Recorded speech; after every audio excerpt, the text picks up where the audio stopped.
So what I'm not going to do is discuss the pros and cons of abortion. Look, it's legal. I don't like it. I'll never have to make that choice, okay? But being legal, safe, and rare, as President Clinton once said about abortion, now we need to change that a little bit. What we need to do is say legal, safe, as many as possible, and convenient at the same time. So what's going on in California? Well, abortion pills to be available at California colleges under a new law signed by Governor Newsom. A similar law which was vetoed last year by Governor Moonbeam.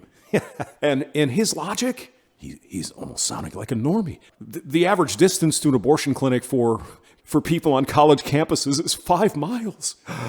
Oh, can you feel the oppression? Having to take a bus or an Uber over to your abortion clinic and get your pills. Don't these require a doctor as well? I mean, isn't this a prescription type deal? I don't think these are over the counter. Like the emergency contraceptive, you could just buy over the counter. But I think this abortion pill bit, you need to get a doctor to sign off, I think. So I guess all the college campuses in California, the public ones, will have to employ a doctor to write the prescription. I don't know how this is going to work. But let's get to the sob story. This is going to prove just how oppressed women are, guys. Zoe Murray was 20 and a sophomore at the University of California, Santa Barbara, when she found out she was pregnant. Wow, it just kind of happened. Another one of those immaculate conception stories. I found myself pregnant. Did you do anything, perhaps, that might lead to that happening? Like not using birth control while having sex? Or anything like, no, it just happened. So when Zoe found out she was knocked up, she knew right away she wanted an abortion. She can wait to have kids till she's 37. Biology be damned. We don't care about that. So Murray went to her campus medical clinic, seeking the abortion pill.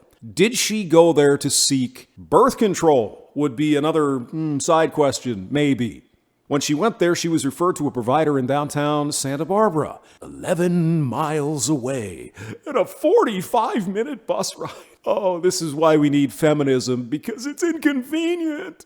Quote, "It was very stressful to learn I was pregnant in the first place. It just happened, remember? Playing with fire? No, it just happened.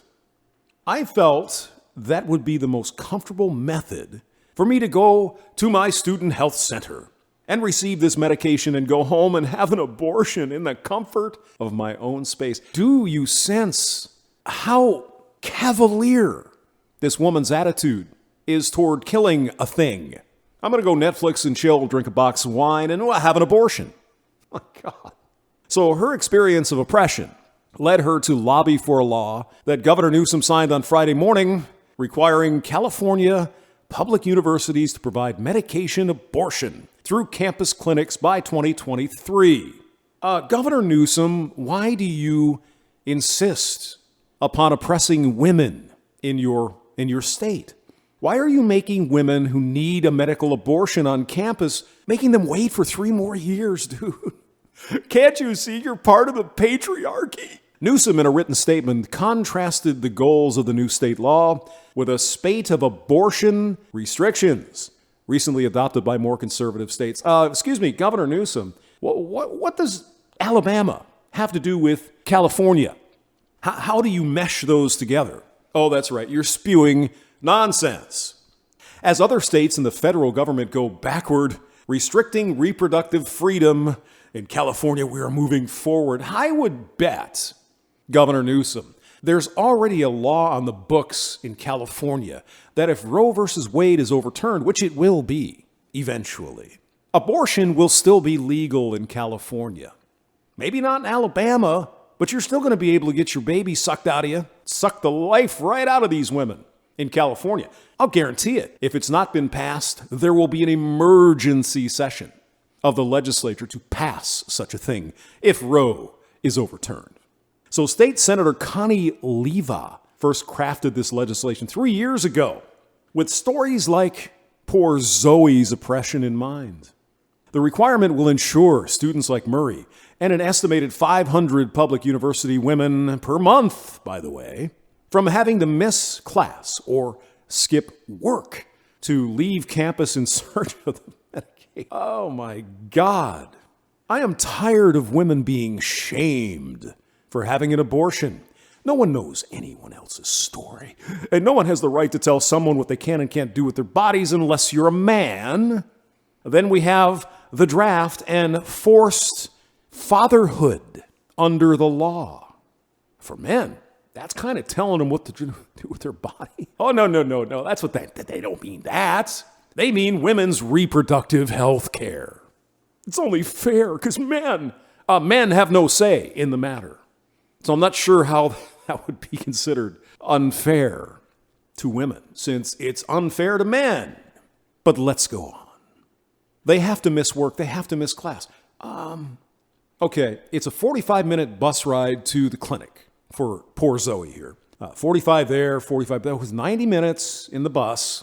And what, an hour in the doctor's office maybe to get her pills? That's 2.5 hours out of her day. I'm sure she can afford that. But no. It has to be convenient. There has to be an abortion pill machine on every floor of the campus dorms, just in case. Just go there, put the credit card. Oh, no, come on. No, there's no credit card. We want it free. That'll be the next thing. Oh, no, we can't make these women pay. That's oppression.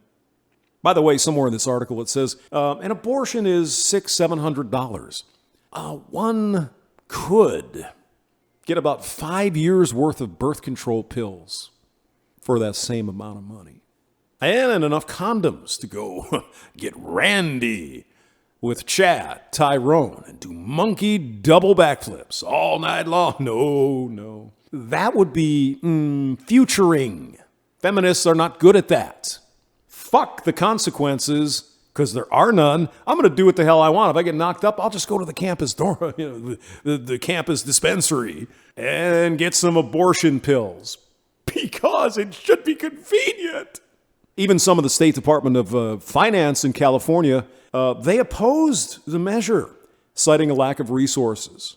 But don't worry, UC President Janet Napolitano wrote in an August 22nd letter that the system was prepared to comply with the proposed law. Well, of course, because abortion is the crux of the feminist issues. Feminism, freeing women from oppression. No. Destroying families and society since 1848. I'll put the link below. James Maxwell, thank you for listening.